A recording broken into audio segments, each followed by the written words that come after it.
किसी ने मुझे ऐसे ही लेके गए थे जैसे आज मैं आई हूँ, हमारे साथ के कोई थे, वो लेके गए थे, बोले हमारे गुरुजी के आश्रम चलो भाभी, आप वहाँ अरदास लगाओ और गुरुजी की बड़ी कृपा है और आपको ज़रूर जिताएंगे। तो मैं हो के आई, बड़े भाव से गई। उस समय मैं कहा चलो भाई देखो क्या पता कहते जना कहाँ से द्वार खुल जाए। तो मैं चले गई और वहाँ मैंने बड़े भाव से उस समय हाथ भी जोड़े और मैं आ गई वहाँ से, ठीक है। लेकिन उतना कॉन्फिडेंस नहीं था, फिर भी मन आया मन को कि नहीं यार कुछ तो है, क्योंकि हम लोग कीर्तन भजन करते हैं माता रानी का। तो उसके बाद जब मैं आई तो वहाँ से आकर के फिर उसके बाद जब मैं चुनाव हार गई, तो मेरी यानी कि आस्था भी हार गई, क्योंकि मैं बहुत इन सब चीज़ों पर कम बिलीव करती थी, गुरुजी और ये और वो। लेकिन आज मैं कहूँगी कि आज मैं यहाँ पर आई, मैं अपनी मेरी एक सहेली पंजाब से आई हुई थी, तो उससे मिलने के लिए मैं अपनी फ्रेंड गंगा के आई थी। उन्होंने बोला कि वहाँ आ जा तो मिलते हैं। मैं आई थी इधर पर ये सत्संग को आ रही थी, तो मैं कभी भी किसी को सत्संग जैसी जगह के लिए कभी मना नहीं करती, और मैं खुद भी कोशिश करती हूँ कोई भी सत्संग हो रहा है अगर मैं पहुँच सकूँ तो पहुँचूँ, अगर मैं वहाँ पर हूँ। तो इन्होंने बोला मुझे सत्संग जाना, मैंने कहा बहुत बढ़िया है तो तू जा, क्योंकि मैं इसके घर पर पहुंची थी और बताया कि ये सत्संग जा रही है। तो मैंने कहा तू जा फिर, ठीक है। तो बोली नहीं तू नाराज हो रही है। तो मैं बोली कि नहीं मैं नाराज नहीं हूँ, सत्संग के लिए मना नहीं करूँगी मैं अपनी ओर से, तुझे तू जा। और करते करते इत्तेफाक से उसने कुछ ऐसी बात बोल दी तो मेरा मन भर आया, अपनी सहेली के प्रति मन भर आया था।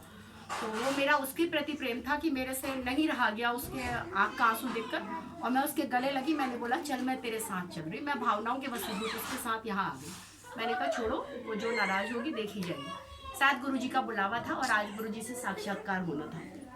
यहाँ पर पहुँची, सब लोग सत्संग सुन रहे थे बड़े ध्यान से, और मैं भी कोशिश कर रही थी कि मैं भी उसमें रहूं, और मुझे बहुत अच्छा लग रहा था, जो म्यूज़िक बज रहा था वो अच्छा भी लग रहा था। और लेकिन मैं सबको देख रही थी। अब मैं क्या करूं कि मेरे को जब तक प्रैक्टिकली इस चीज़ में फेथ नहीं होता है, मेरी कमजोरी है कि मैं उस चीज़ को नहीं मानती हूँ तब तक। तो मैं देख रही थी चारों कोने, सबको देख रही, फिर मैं इनके घर को देखने लगी। फिर मैं शर्मा भी रही थी कि मतलब जो घर वाले हैं या जो कोई अगर बाई चांस एक आध लोग की आँख खुली होगी और वो मुझे देख रहा होगा कि क्या पागल सी है कि ये तो देखो ध्यान नहीं लगा रही, सब ध्यान लगा रहे हैं। तो मैं ऐसे ही देखते देखते मैंने सबको देखा, और मेरा एक मन में जरूर विचार आया कि सबका इस समय जो चेहरा होना चाहिए बड़ी प्रसन्न मुद्रा में होना चाहिए, क्योंकि वो अपने गुरु के शरण में आए। मैं गुरु को बहुत मानती हूँ, भले ही आप जिसको भी गुरु धारण करो उसके पास पहुंचकर आपका चेहरा खिल जाना चाहिए, क्योंकि सब कुछ उसके अधीन छोड़ दिया हमने।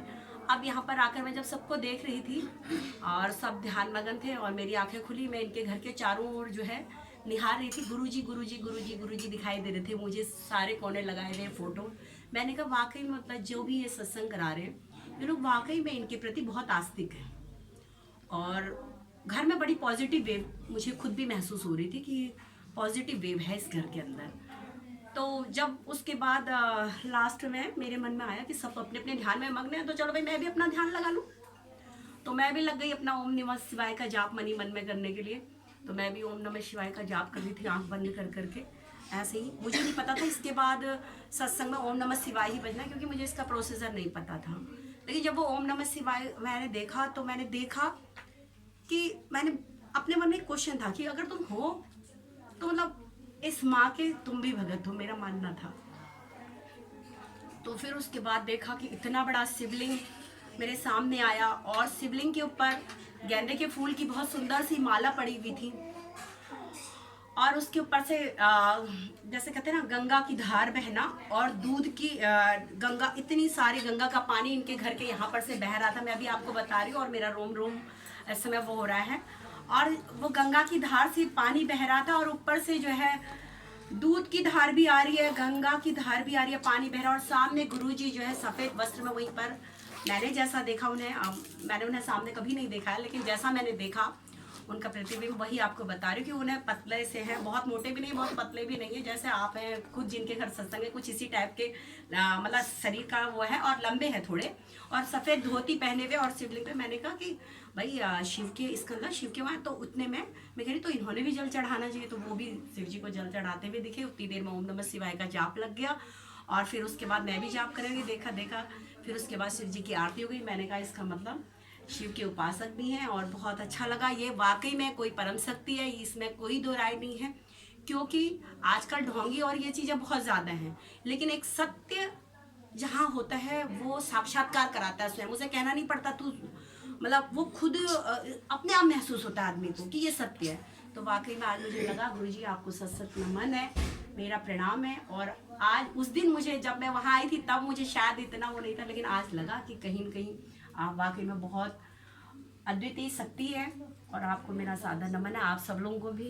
और इससे लगन लगाए रखें और गुरुजी हमारी सहेली का भी बेड़ा पार करें जो यहाँ तक लेके आई, जिसके माध्यम से यहाँ आई, और अपनी शरण लगाएं, हमें भी सत्संग और ज्ञान प्रदान करें। जय गुरु, जय गुरु जी, जय गुरु जी, वाह वाह गुरु जी, धन्यवाद गुरु जी।